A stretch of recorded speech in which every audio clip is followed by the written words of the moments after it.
Hi everyone. Today's lesson we're going to be using number lines to add positive and negative numbers. For today's lesson you will need a pencil, your math book, and you're going to go to page 138 and 139. You will also need your notes page. I'm passing that out to you. Make sure the top says 5.2. Pause your video to make sure you have all of these things ready. Let's start with the fill in the blanks. The sum of opposite numbers is always 0. So if we think of a number, I'm going to say number 5. Its opposite number would be -5. When I add those two numbers together, I am always going to have 0. So +5 plus -5 always equals 0.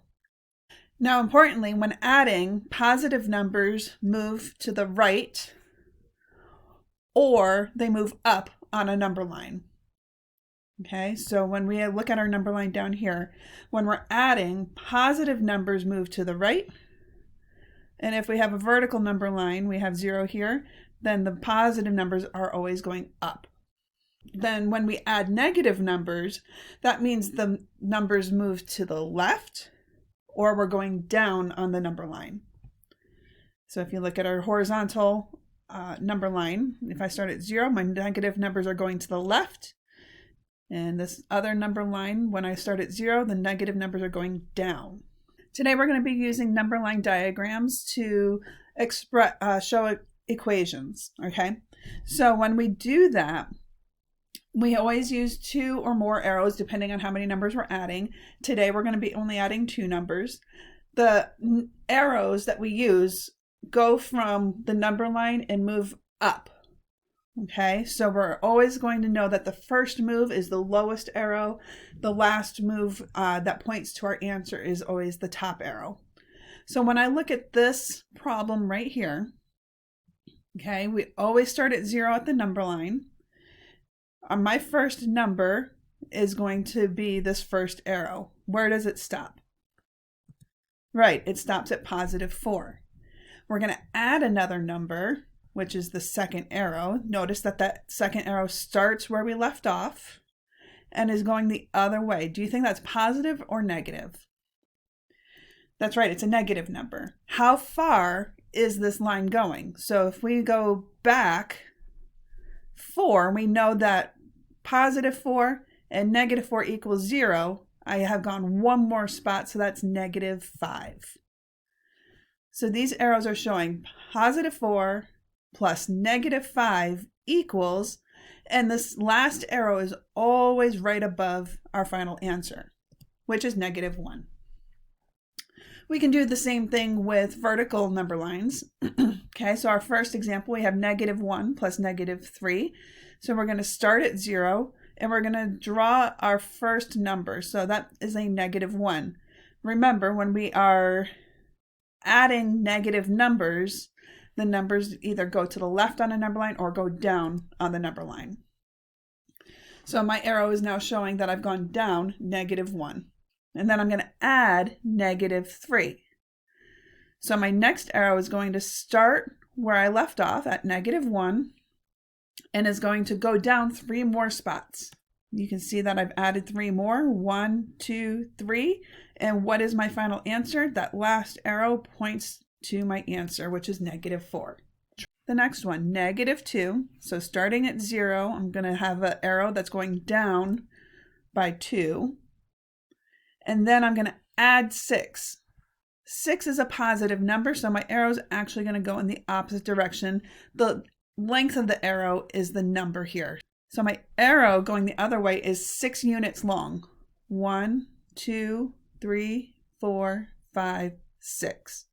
And remember that last arrow always points to our answer, which is +4. I want you to try to do this last one on your own. Pause the video to do that now. On page 138, you see this table.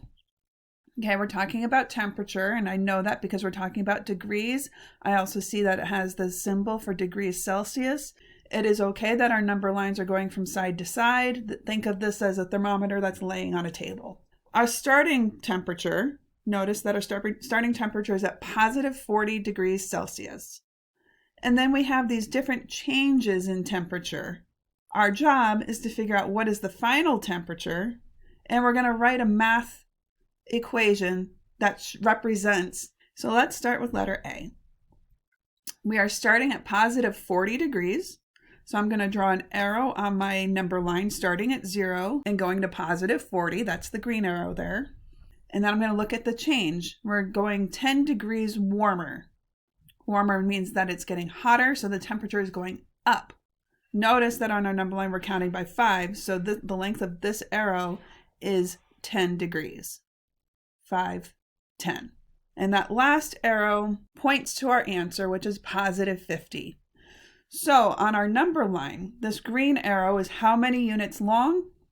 0 to 40 is positive 40, plus 10, that's the red arrow, equals 50, where our answer lies. Letter B, we're starting at 40 degrees Celsius. So again, we're going to put an arrow from 0 to 40 degrees. You should be drawing this in your book. And then the temperature gets 5 degrees colder. So colder, I know, means that I have to go back the other way. Am I going to go back 5 units? 5 lines? Nope. I'm actually going to go back 1 line because this is a total of 5 units together. I've gotten 5 degrees colder. My last arrow is going to point to my answer, which is 35. Final answer for letter B, 35 degrees Celsius. Our math problem is going to be 40 plus negative 5, because that red arrow is going back to the left. That means we're going negative. So 40 plus negative 5 equals positive 35. Positive 40 plus negative 5 equals positive 35. Letter C, we're starting at the same temperature again. So from 0 to 40 degrees, we're going to draw our arrow. And it gets 30 degrees colder. So I have to go back 30 degrees. 5, 10, 15, 20, 25, 30. Which puts me at positive 10 degrees. So our final temperature for C is positive 10. The math statement we're going to draw or write is 40 plus negative 30 equals 10. Letter D, we're going to start at 40 degrees Celsius. So there's our green arrow again. We're going to 40 degrees colder. Okay, remember that when it's colder, this becomes a negative number. What do positive numbers and their opposites always equal? Look back at your notes real quick. That's right, they equal 0. Okay, so that is our final answer. We had 40 degrees to start with, and then we got 40 degrees colder through the day. That means that the temperature is now 0 degrees Celsius. Okay, our math statement is 40 plus negative 40 equals 0. Letter E, we're going to start at 40 degrees Celsius. We're going to get 50 degrees colder. So I know going back that 40 from the previous problem put us at 0. So that's 40 going back all the way here. 45, 50. You do see how I went a little bit further? And now we're at negative 10. So if we start at a 40 degrees Celsius and it gets 50 degrees colder throughout the day, that means we are at negative 10 degrees Celsius by the end of the day. Our math statement is 40 plus negative 50 equals negative 10. You're now going to go to page 139 and you're going to do these problems with a partner. When you are done, make sure your name is on the top of page 139. You're going to take it out of your book and turn it in. Then you're going to go to the IXL website that I just posted a link in Google Classroom, and you're going to practice 10 problems. Once you're done with that, then you're going to do the mastery check. You're going to have to come to me to get that mastery check code.